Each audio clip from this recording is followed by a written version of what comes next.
ಈ ದೇವಸ್ಥಾನಕ್ಕೆ ಹೋಗೋದು ನನ್ನ ಲಾಂಗ್ ಟೈಮ್ ವಿಶ್ ಆಗಿತ್ತು. ಅದಕ್ಕೋಸ್ಕರ ನನ್ನ ಬರ್ಡೇ ದಿನ ಬೆಳಗ್ಗೆ ಬೇಗ ಎದ್ದು ಸ್ಯಾಟಲೈಟ್ ಬಸ್ ಸ್ಟ್ಯಾಂಡ್ಗೆ ಹೋಗಿ ತಿಂಡಿ ತಿಂದ್ಕೊಂಡು ಕೆಂಪಾಸ್ ಹತ್ಕೊಂಡು ಹೊಟ್ಟಾಗ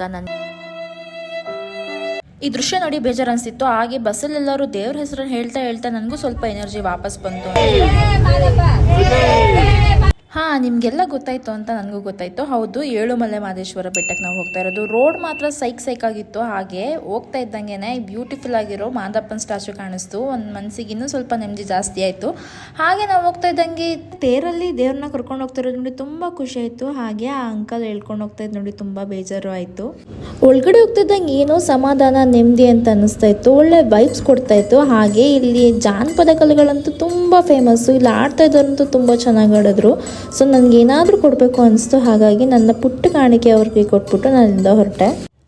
ಇನ್ನು ಪ್ರಸಾದ ಅಂತೂ ಜರಿಯಂಗೆ ಎಲ್ಲ ತುಂಬ ಚೆನ್ನಾಗಿತ್ತು. ಅನ್ನಪೂರ್ಣೇಶ್ವರಿನೇ ಬಂದು ದರಗಿಳಿದು ಮಾಡ್ದಂಗಿತ್ತು, ಅಷ್ಟು ಚೆನ್ನಾಗಿತ್ತು. ಎಲ್ಲ ಮುಗಿಸ್ಕೊಂಡು ವಾಪಸ್ ಬರ್ಬೇಕಾದ್ರೆ ಬಸ್ ಹಾಳಾಗಿ ತುಂಬ ಪಜಿತಿಯಾಗಿ ಹೋಗಿತ್ತು. ಆಲ್ರೆಡಿ 5:30 ಆಗೋಗ್ಬಿಟ್ಟಿತ್ತು. ಬಸ್ಸಲ್ಲಿ ಡ್ರೈವರ್ಗೆ ಮುಂಚೆನೇ ಗೊತ್ತಿತ್ತು ಇದರಲ್ಲಿ ಕೂಲೆಂಟ್ ವಾಟರ್ ಖಾಲಿ ಆಗಿದೆ ಅಂತ. ಸ್ಟಿಲ್ ಅವ್ರನ್ನ ಎಲ್ಲರನ್ನ ಹತ್ತಿಸ್ಕೊಂಡ್ರು. ತುಂಬ ವಯಸ್ಸಾದವರು ಮಕ್ಕಳು ಇರೋರೆಲ್ಲ ಇದ್ದರು. ಅವರೆಲ್ಲರಿಗೂ ಇನ್ನೊಂದು ಬಸ್ನ ಅರೇಂಜ್ ಮಾಡೋದಕ್ಕೆ ಅವ್ರಿಗೆ ತುಂಬ ಕಷ್ಟ ಆಯಿತು.